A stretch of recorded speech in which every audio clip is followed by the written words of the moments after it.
Thanks everyone. Today we will do the last topic of your chapter, that is the motion. बेटा last topic हमारा क्या है इस chapter में कि यूनिफॉर्म सर्कुलर मोशन क्या होता है। बिल्कुल छोटा सा कंसेप्ट है बेटा कि यूनिफॉर्म का मतलब एक स्ट्रेट लाइन की बात हम जब नॉर्मल करते हैं, यूनिफॉर्म क्या होता है, equal distance in equal interval of time. और यूनिफॉर्म सर्कुलर मोशन की बात जब हम करते हैं तो जब हमारा क्लोज्ड रिंग की फॉर्म में मोशन होगा, कि जब क्लोज्ड रिंग बनेगी वो मोशन क्या कहलाता है, यूनिफॉर्म सर्कुलर मोशन कहलाता है। क्या बोल रही हूँ बेटा मैं, यूनिफॉर्म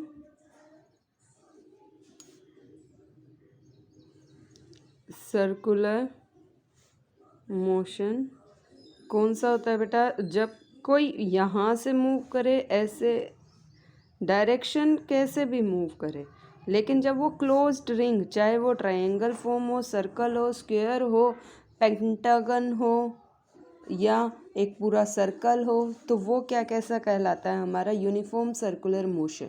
और यूनिफॉर्म सर्कुलर मोशन में बेटा जो हमारा वेलोसिटी होती है वो क्या होगी, डिस्टेंस या डिस्प्लेसमेंट अपॉन में time.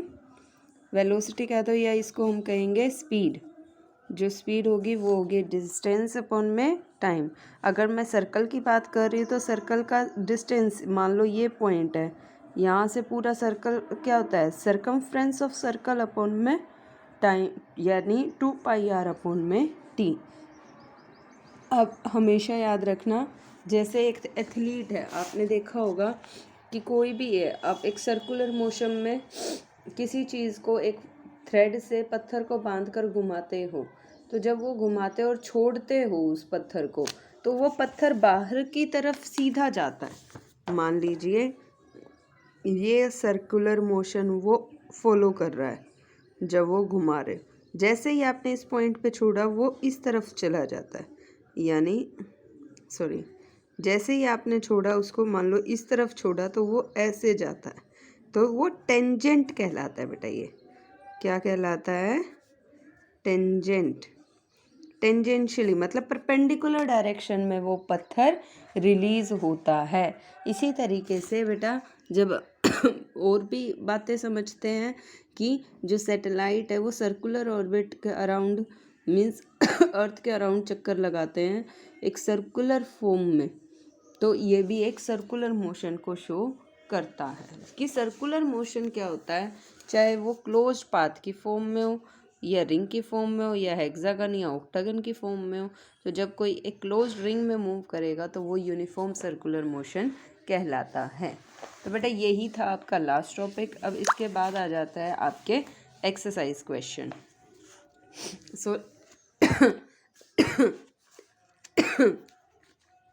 let's see the question. An athlete, see the questions. An athlete completes one round of a circular track of diameter 200 meter in 40 second. एक एथलीट है बेटा, वो सर्कुलर ट्रैक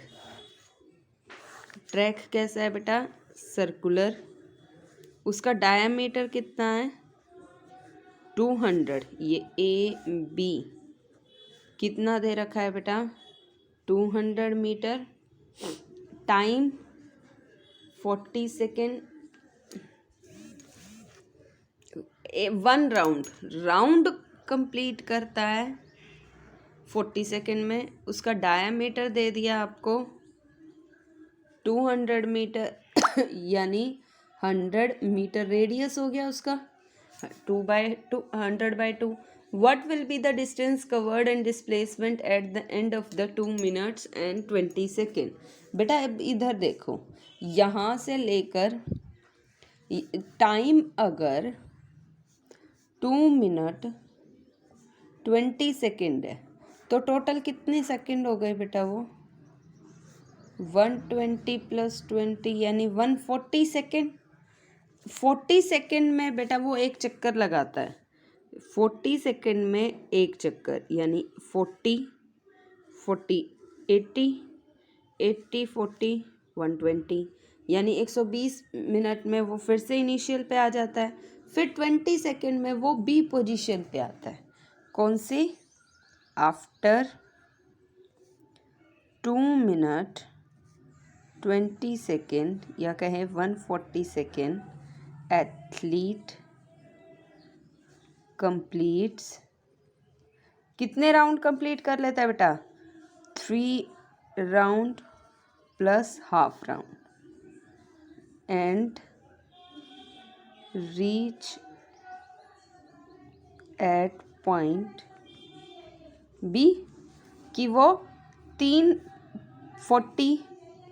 120 हो गया और हाफ 3.5 राउंड कंप्लीट करता है और बी पॉइंट पे पहुंच जाता है। तो टोटल डिस्टेंस कैसे निकालते बेटा? 2 पाई आर से निकाल सकते हैं हम उसका distance. 2 pi r 2 into 22/7 into में 100, बोलो बेटे, ये 4400/7, ये है एक राउंड। कितने राउंड है? 3.5, 4 1 राउंड, 4 3.5 राउंड, 3.5 कितना हो गया? 7/2, 7/2 इंटू 444/7, 7 से 7 कैंसिल हो गया। कितना हो गया बेटा? 2200 मीटर। कितना आंसर आ गया? 2200 मीटर। और डिस्प्लेसमेंट क्या होगा बेटा? शॉर्टेस्ट डिस्टेंस होता है, यानी सिर्फ वैल्यू क्या होगी? पाई आर, यानी 22/7 इंटू में 100। तो ये सिर्फ 2200/7 मीटर आंसर होगा। क्लियर है कि टोटल डिस्टेंस होता है कि जितने उसने चक्कर लगाए हैं, और डिस्प्लेसमेंट होता है बेटा हाफ, वो शॉर्टेस्ट डिस्टेंस, तो उससे आप निकाल सकते हो। नेक्स्ट आ गया बेटा आपका question, Joseph's jogs from one end A to other end B of a straight 300-meter road in 2 minutes 30 seconds। Joseph's एक ये रोड है A से B तक, एक एंड से B एंड है। कितना है ये? 300 मीटर। ए बी कितना दे दिया बेटा? 300 मीटर। टाइम कितना लगाया उसने? 2 मिनट 30 सेकेंड। 2 मिनट 30 सेकेंड का मतलब 2 इंटू 60 + 30, यानी 120 + 30 150 सेकेंड। फिर से देखो, Joseph jogs from one end A to the other end B of a straight 300-meter road in 2 minutes 30 seconds and then turns around। वो वापस हो गया and jogs 100 meter back to point C in another 1 minute। यानी वो वापस B point से वापस हो गया।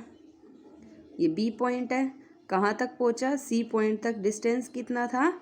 100 मीटर। टाइम कितना लिया? 1 minute. What are the Joseph's average speed and velocity in jogging from A to B and A to C? Average speed and average velocity, बेटा आपको पता है एवरेज स्पीड क्या होती है? Total distance by total time. Total distance कितना हुआ बेटा उसका? 300 + 100, यानी पहले ए से बी गया, फिर बी से सी। 300 + 100 कितना हो गया बेटा? 400। टोटल टाइम कितना लिया? पहले 2 मिनट 30 सेकेंड, फिर 1 मिनट, यानी 150 + 60 सेकेंड। 400/200 10, 40/20 मीटर पर सेकेंड। ये आंसर हो गया एवरेज स्पीड का। फिर एवरेज वेलोसिटी क्या होती है? फाइनल डिस्प्लेसमेंट कितना हो गया बेटा 300 माइनस 100। शॉर्टेस्ट डिस्टेंस है ना बेटा ए से सी तक का, यानी सिर्फ 200, और टाइम वही होगा जो उसने टोटल टाइम लगाया है, यानी 200/210, यानी ये आ गया 20/21 मीटर पर सेकेंड। ये आंसर है। Clear. Next, Abdul, while driving to school, compute the average speed of his trip to be 20 km per hour. On his return trip along the same route, there is less traffic and average speed is 30 km per hour. What is the average speed of Abdul trip? बेटा कहता है कि पहले वो एक जगह से दूसरी जगह जाता है तो 20 किलोमीटर पर आवर की स्पीड से चलाता है, फिर वही रूट को वो 30 किलोमीटर पर आवर की स्पीड से चलाता है, तो उसकी एवरेज स्पीड क्या होगी?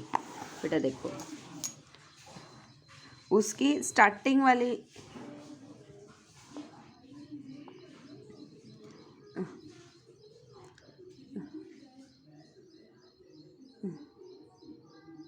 Average speed to school 20 kilometer per hour, यानी 20 इंटू में 1000/3600। अब आप चलो इसको ना किलोमीटर पर आवर में निकाल लो, कोई फ़र्क नहीं पड़ता क्योंकि इसने डिमांड नहीं कर रखी। क्योंकि अगर आप इसको ऐसे कैंसिल करोगे ना 5/18 करके, तो ये मे बी डिफ़िकल्ट हो जाए, लेकिन कोई नहीं, ये आपका आ जाएगा 5 × 5 = 90, 100 5.5 मीटर पर सेकेंड। फिर बेटा देखो 5.5, अब इसका टाइम डिफरेंट है। लेट डिस्टेंस इज x, तो टाइम कितना लगा उसको, पहला टाइम t1। टाइम क्या होता है, स्पीड क्या होता है, v = s/t, तो t हो गया s/v, तो x/v कितना है 5.5। फिर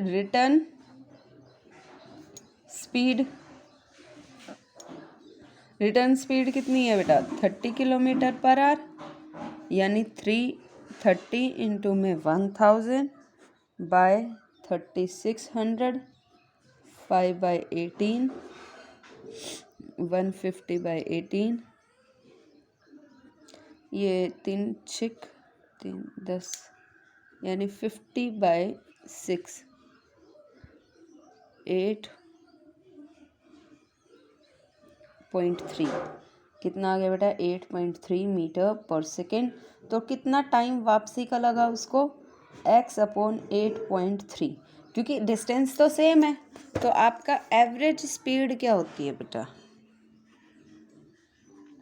टोटल डिस्टेंस यानी x + x by total time. Total time कितना है बेटा x/5.5 + x/8.3, ये आपका आंसर आ जाएगा, यानी 2x में इसको सॉल्व करोगे तो आप x/5.5 में x/8.3, ये आपका आंसर आ जाएगा। और इसको सॉल्व आपने खुद करना है और मुझे बताना है आपका आंसर क्या आया। नेक्स्ट है, a motor boat starting from rest on a lake accelerates in a straight line of a constant rate 3 metre पर सेकेंड स्क्वायर फॉर 8 सेकेंड। क्या बेटा दे दिया, इनिशियल वेलोसिटी u 0 दे दी क्योंकि रेस्ट है, a कितना दे दिया 3 मीटर पर सेकेंड स्क्वायर, टाइम कितना दे दिया 8 second. How far does the boat travel during this time, far यानी s निकालना है, s में कौन सा फॉर्मूला लग जाएगा बेटा UAT वाला, यस s = UT + 1/2 हाफ, यानी AT², u 0 है 1/2, a value 3, time value 8 × 8, 3 × 4 = 12, 8 = 96 metre. Answer आ गया आपका। गॉट इट, बहुत सिंपल है ये क्वेश्चन। नेक्स्ट बेटा, ये आपने नहीं करना, ये 5th सिक्स्थ क्वेश्चन नहीं करना। अब देखो, a ball is gently dropped from a height 20 metre if its velocity increases uniformly at the rate of 10 meter per second square. With that, what velocity will it strike the ground? At what time will it strike? बेटा जब ऊपर से हमने कोई ball छोड़ी है, ऊपर से 7th क्वेश्चन है बेटा, ऊपर से कोई बॉल छोड़ी है तो वो रेस्ट में थी, उसका टाइम बताना है, उसका एक्सेलरेशन दे रखा है, और एक तो डिस्टेंस बताना है, एक टाइम बताना है आपने। ठीक है बेटा, और कितनी वेलोसिटी से वो ग्राउंड पे स्ट्राइक करेगी ये बताना है। तो आपको कौन सी चीज़ चाहिए बेटा?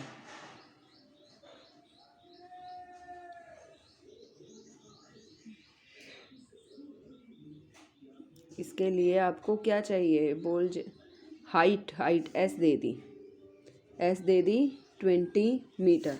The ball is gently dropped from a height 20 metre, height यानी एस दे दिया। If its velocity increases uniformity rate दे दिया। तो आपको क्या बताना है? वेलोसिटी और टाइम। आपको पता है 2s is equal to u t plus half a t square. Time निकल जाएगा, s 20 है, u 0 हो गया, 1/2, a वैल्यू 10, टाइम वैल्यू आपने निकालनी है। तो ये 5